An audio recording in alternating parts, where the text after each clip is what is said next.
ইতোমধ্যে শুরু হয়ে গেছে লা লিগার আরও একটা নতুন মৌসুম।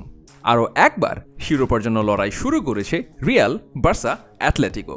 তবে 2024-25 মৌসুম শুরুর আগেই লিগের নিয়মকানুনে বেশ কিছু পরিবর্তন এনেছে লা লিগা কর্তৃপক্ষ। চলুন দেখে নেওয়া যাক কোন কোন পরিবর্তিত নিয়ম নিয়ে নতুন মৌসুম শুরু করেছে লা লিগা। কনকাশন বদলির প্রচলন। কোভিডের সময় থেকেই ফুটবলের নিয়মে একটা বড় পরিবর্তন আসে। ম্যাচ চলাকালে বদলির সুযোগের সংখ্যা 3 থেকে বাড়িয়ে 5 করা হয়। পরবর্তীতে এই নিয়মে আরও পরিবর্তনের প্রয়োজন দেখা দেয়, বিশেষ করে মাথার চোটের কারণে কনকাশনের সংখ্যায় থাকা খেলোয়াড়দের নিরাপত্তার ব্যাপারটা সামনে চলে আসে। তাই নিয়মিত 5 বদলির বাইরেও বিশেষ বিবেচনায় মাথায় চোটপ্রাপ্ত খেলোয়াড়দের পরিবর্তন নিয়ে জোরে সোরে আলোচনা শুরু হয়। ট্রায়াল হিসেবে Premier League, League 1, Major League সকারেও এর প্রয়োগ দেখা যায়। গত বিশ্বকাপ এবং ইউরোতেও প্রয়োগ করা হয় এই নিয়ম। কাতার বিশ্বকাপে ইংল্যান্ডের ডিফেন্ডার হ্যারি ম্যাগুয়ারকে এই নিয়মের আওতায় তুলে নিয়েছিলেন কোচ গ্যারেথ সাউথগেট। ঠিক একই কারণে প্রিমিয়ার লিগের চলতি মৌসুমের প্রথম ম্যাচে এভারটনের বিপক্ষে মোট 6 জন খেলোয়াড় বদল করার সুযোগ পেয়েছিলেন টটেনহ্যামের কোচ অ্যাঞ্জ পোস্তেকোগ্লু। অবশেষে লা লিগাও হাঁটল সেই পথে। নিয়মিত 5 জন বদলির বাইরে একজন কনকাশন চোটগ্রস্ত খেলোয়াড়কে বদল করার সুযোগ পাবেন ম্যানেজাররা। সেমি অটোমেটেড অফসাইড প্রযুক্তি। গত ফুটবল বিশ্বকাপ বা চ্যাম্পিয়ন্স লিগে সেমি অটোমেটেড অফসাইড প্রযুক্তির ব্যবহার দেখা গেলেও লা লিগাতে আগে কখনো এর ব্যবহার হয়নি। তবে চলতি মৌসুম থেকে এই প্রযুক্তিও ব্যবহৃত হচ্ছে লা লিগায়। অফসাইডের সিদ্ধান্তগুলো তাই যেমন আগের চেয়ে আরও বেশি নিখুঁত এবং দ্রুত হবে, পাশাপাশি ম্যাচের স্বাভাবিক ছন্দও ব্যাহত হবে না।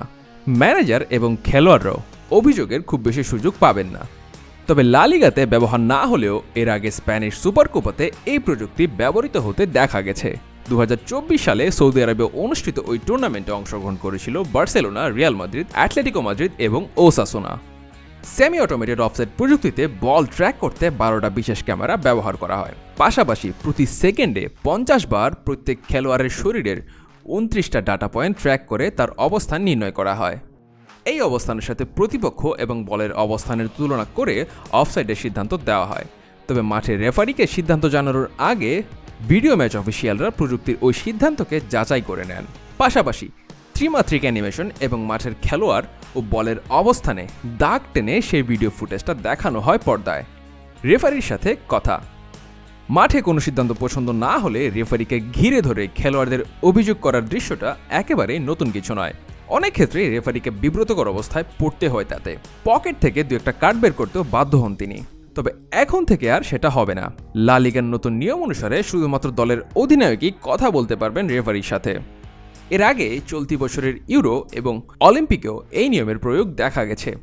পাশাপাশি ইউএফার ক্লাব প্রতিযোগিতাগুলোতেও একই নিয়ম কার্যকর হবে। এবার লা লিগাও হাঁটছে সেই একই পথে। মাঠের কিংবা ভিডিও অ্যাসিস্ট্যান্ট রেফারির সিদ্ধান্ত, রেফারি সেটা ব্যাখ্যা করবেন শুধু 2 দলের 2 প্রতিনিধির কাছে। এর বাইরে অন্য কোনো খেলোয়াড় কথা বললে, অযাচিত হস্তক্ষেপ করলে বা অনভিপ্রেত আচরণ করলে রেফারি সেই অনুসারে ব্যবস্থা নেবেন। এবারও থাকছে না গোল লাইন প্রযুক্তি।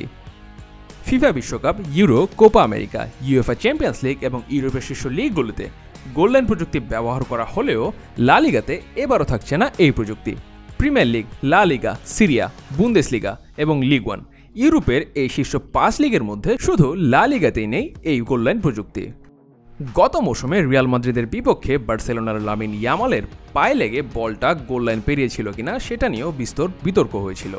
গোল লাইন প্রযুক্তির অভাব এবং মোক্ষম কোণ থেকে ভিডিও ফুটেজের অভাবে রেফারির সিদ্ধান্ত ছিল গোল না হওয়ার পক্ষে। বার্সেলোনা অবশ্য এই সিদ্ধান্তের প্রতিবাদ জানিয়েছিল, কিন্তু তাতে লাভ হয়নি। গত মৌসুমের শুরুতে স্প্যানিশ পত্রিকা কাদেনা সারের রিপোর্ট অনুযায়ী লা লিগায় গোল লাইন প্রযুক্তি ব্যবহার করতে হলে অতিরিক্ত 3 মিলিয়ন ইউরো খরচ করতে হতো। কিন্তু সচরাচর এই প্রযুক্তি ব্যবহারের প্রয়োজন পড়ে না বিধায় স্প্যানিশ লিগ সভাপতি হাবিয়ের তেবাস এই খরচ করতে রাজি ছিলেন না।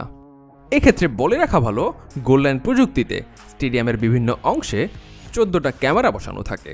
এই ক্যামেরাগুলো থেকে প্রাপ্ত তথ্যের ভিত্তিতে একটা ত্রিমাত্রিক অ্যানিমেশন তৈরি করা হয় এবং সেখান থেকে সিদ্ধান্ত নেওয়া হয় যে বলটা গোল লাইন অতিক্রম করেছে কিনা।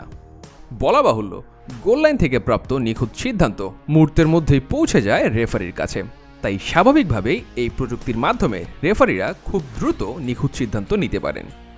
গোল লাইন প্রযুক্তির ব্যাপারে লা লিগার সিদ্ধান্তটা আপাতত অপরিবর্তিতই রইল। তবে অন্যান্য ব্যাপারগুলো থেকে একটা বিষয় নিশ্চিত হওয়া যায়, নিয়মের প্রবর্তন বা পরিবর্তনে অন্যান্য শীর্ষ লিগের চেয়ে লা লিগা সাধারণত 1-2 মৌসুম পিছিয়েই থাকে।